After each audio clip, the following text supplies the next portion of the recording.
আসসালামু আলাইকুম। দেখেন আমার কাছে এখন একটা টর্চ লাইট আসছে। টর্চ লাইটের ব্যাটারিটা দেখেন চায়নারা কি করছে, এই দেখেন এটার পাশাপাশি একটা লোহা দিয়ে দিচ্ছে যাতে এটা ব্যাটারিটা ওজন হয়। আর অরিজিনাল ব্যাটারি হবে এরকম, যেই লাল ব্যাটারি দেখেছি এরকম হবে। আর আমি অবশ্য লাইটটা ব্যাটারি লাগাই রাখছি, একটা শিশাটা ঢুকাই দিলাম। এখন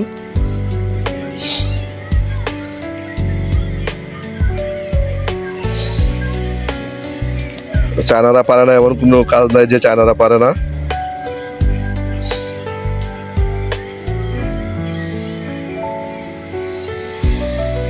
এই যে দেখেন লাইটটা ঠিক হয়ে গেছে।